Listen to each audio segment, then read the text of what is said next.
రంగారెడ్డి జిల్లా మహేశ్వరం నియోజకవర్గం రేషన్ కార్డుల పంపిణీ కార్యక్రమంలో రసభాస నెలకొంది. ఓ ప్రైవేటు ఫంక్షన్లో జరిగిన కార్యక్రమానికి మంత్రి శ్రీధర్ బాబు ముఖ్య అతిథిగా హాజరయ్యారు. స్థానిక ఎమ్మెల్యే సబితా ఇంద్రారెడ్డి, బీఆర్ఎస్ నాయకులు భారీ ఎత్తున పాల్గొని ప్రోటోకాల్ పాటించలేదంటూ నినాదాలు చేశారు. పోలీసులు బీఆర్ఎస్ శ్రేణుల మధ్య తీవ్ర వాగ్వాదం, తోపులాట జరిగింది.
ఈరోజు ప్రోటోకాల్ లేని వాళ్ళని స్టేజ్ దగ్గర కూర్చోబెట్టారు.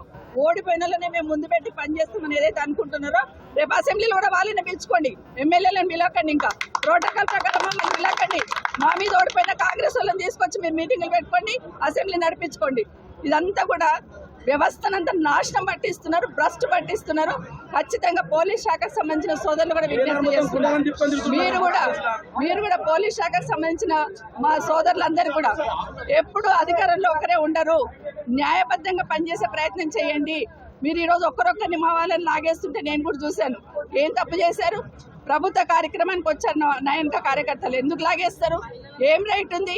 మహిళలను కూడా చూడకుండా లాగేస్తున్నారు. ఈ రోజు జరిగిన తెలంగాణ రాష్ట్రం ఏర్పడినప్పటి నుంచి మాకు రేషన్ కార్డు కావాలి, మా కొడుకో బిడ్డ పుడితే ఈ 10 సంవత్సరాల కాలం పాటు రేషన్ కార్డులో వారి పేరుని చేర్చలేదు అని అనేక రోజులుగా వేచి చూస్తున్న వారికి ఈరోజు ఒక పండుగ వాతావరణంలో అంటే పేదవాడు సంతోషంగా ఉంటే రాష్ట్ర ప్రభుత్వానికి కానీ ప్రజాసేవ చేసే ప్రతి ఒక్కరికి కూడా ఆనందంలో భాగస్వాములు కావాలని అందరినీ కూడా ప్రభుత్వ యంత్రాంగం ఆహ్వానించింది. ఈరోజు మా ఉద్దేశం కూడా ఒకటే, ఇలాంటి కార్యక్రమాల్లో ఏదైనా చిన్న ఇబ్బందులు వస్తే దాన్ని పక్కన పెట్టి విశాల దృక్పథంతో, ఎందుకంటే అక్కడ కూర్చున్నది రేషన్ కార్డు వస్తుందని 10 సంవత్సరాల నుంచి వేచి చూస్తున్న వారు అక్కడ వైపు కూర్చున్నప్పుడు